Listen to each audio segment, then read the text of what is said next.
Hello বন্ধুরা, good morning. Welcome to my Saraswati kitchen. আশা করি তোমরা ভালো আছো আর আমি অনেক অনেক ভালো আছি। আজকে রান্নায় চলে এসেছি। আজকে আমি বানাবো বাটা মাছের তেল ঝাল। আমার হাজবেন্ড মাছ নিয়ে এসছে, আমি ভালো করে কেটে ধুয়ে পরিষ্কার করে নিয়েছি। এই বাটা মাছের আজকে তেল ঝাল করবো, তোমরা দেখো। বাটা মাছে আমি নুন হলুদ ভালো করে মাখিয়ে নেবো। নুন নিয়ে নিলাম হাফ চামচ মতো, হাফ চামচ হলুদ নিয়ে নিলাম, একটু লবণ দেবো। এবার ভালো করে আমি মাখিয়ে নেব।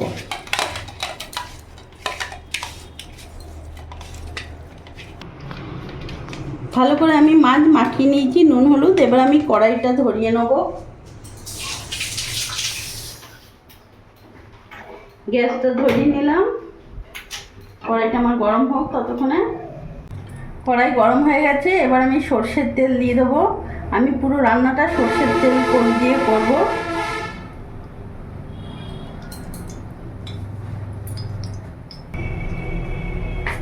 তেল গরম হয়ে গেছে, এবার আমি মাছগুলো ভেজে নেব।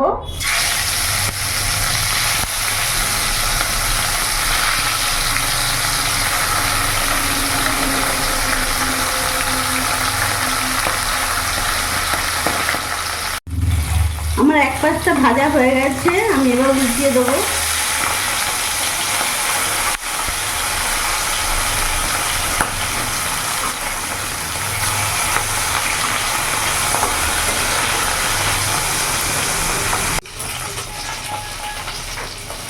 মাছগুলো ভাজা হয়ে গেছে, এবার আমি নামিয়ে ফেলবো।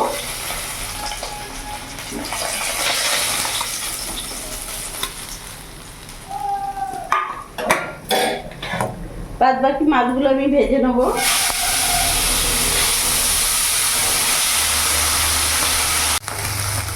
মাছগুলো ভাজা হয়ে গেছে, আমি এবার নামিয়ে ফেলবো।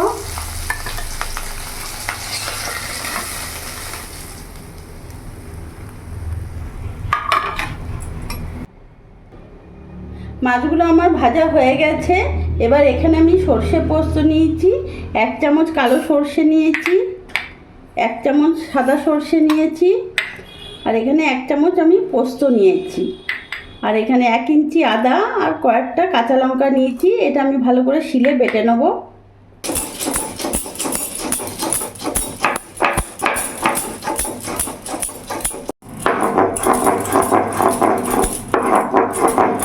আমার বাটা হয়ে গেছে মিহি করে, আমি এবার নামিয়ে ফেলবো।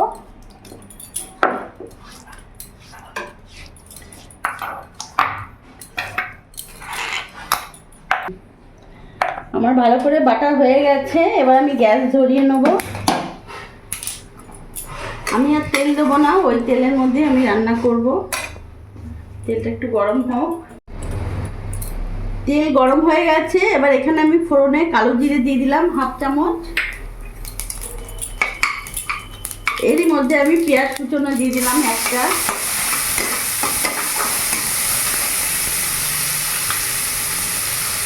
ভালো করে নাড়াচাড়া করে নেব, কিছুক্ষণ ভেজে নেব যাতে কাঁচা গন্ধটা পেঁয়াজে চলে যায়।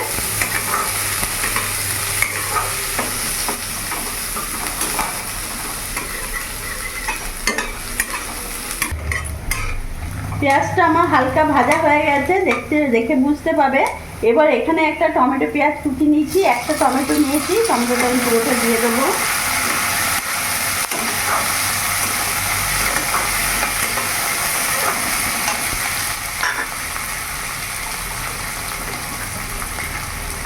এরই মধ্যে এক এক করে আমি সব মশলা দেবো। এখানে আমি 1 চামচ নুন দিয়ে দিলাম, 1/2 চামচ হলুদ দিয়ে দিলাম, আর এখানে 1/2 চামচ মতন লঙ্কা গুঁড়ো দিয়ে দিলাম। এবার ভালো করে নাড়াচাড়া করে একটু ভেজে নেব। পেঁয়াজ টমেটোটা আমি এই কিছুক্ষণ ধরে ভেজে নিয়েছি। এবার এখানে সর্ষে বাটাটা আমি দিয়ে দেবো। গ্যাসের ফ্লেমটা একটু মিডিয়াম রাখবো, বাড়িয়ে দিলাম। এবার ভালো করে নাড়াচাড়া দিয়ে আমি ভালো করে কষিয়ে নেব। আমি বেশিক্ষণ ভাজবো না, হালকা কিছুক্ষণ ধরে ভাজবো, অল্প কিছুক্ষণ ধরে 1 মিনিটের মতন। বেশি ভাজলে তেতো হয়ে যায়, ওই জন্য বেশি ভাজবো না। আর বন্ধুরা, অনেক দিন পর আমার হাজবেন্ড আজকে ছোট মাছ নিয়ে এসছে। ও বড় মাছই আনে, বড় মাছ খেতে পছন্দ করে, বড় মাছই বেশি আনা হয়। তো অনেক দিন পর ছোট মাছ নিয়ে এসছে, তাই আজকে ছোট মাছের তেল ঝাল করে তোমাদেরকে দেখালাম। আমি কিছুক্ষণ ধরে ভেজে নিয়েছি, বেশি ভাজিনি। আর দেখতে পাচ্ছ বন্ধুরা, আমি খুবই কম তেলে রান্না করছি, বেশি তেল আমি একেবারেই দিইনি। আমি এবার এর মধ্যে জল দিয়ে দেবো। যে বাটিতে মশলা রেখেছিলাম সর্ষে বাটা, ওই বাটিতেই মেপে আমি 1 বাটি জল দিয়ে দিলাম। এবার ভালো করে আমি নাড়াচাড়া করে নেব, আর জল দেবো না। এবার আমার এই ঝোলটা একটু ফুটতে থাকুক।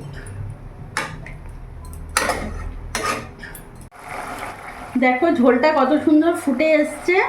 এবার এরই মধ্যে আমি মাছগুলো এক এক করে ছেড়ে দেবো। এরকম যখন ফুটে যাবে তারপরে মাছটা ছাড়বে, আর মাছটা দিয়ে আমি কিছুক্ষণ 2 মিনিট ধরে ফুটিয়ে নেব।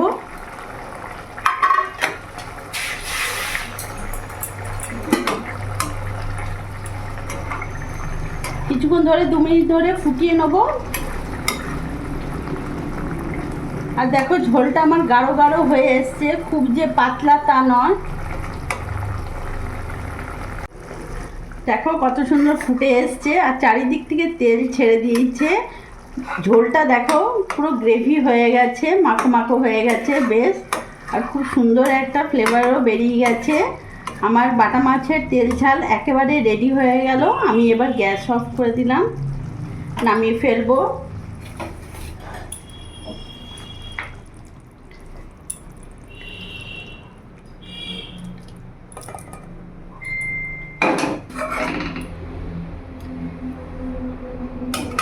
দেখলে বন্ধুরা আমি কিভাবে বাটা মাছের তেল ঝাল করলাম, খুব সহজে আর খুব সুন্দর লাগে খেতে। ছোট মাছ, বাটা মাছ খেতেও দারুণ লাগে, আর খাওয়াও খুব ভালো, উপকার। তো তোমরা দেখলে কিভাবে পুরোটা করলাম। আমার এই ভিডিওটা ভালো লাগলে লাইক করো, সাবস্ক্রাইব করো, পাশে থেকো, আর তোমরাও ভালো থেকো।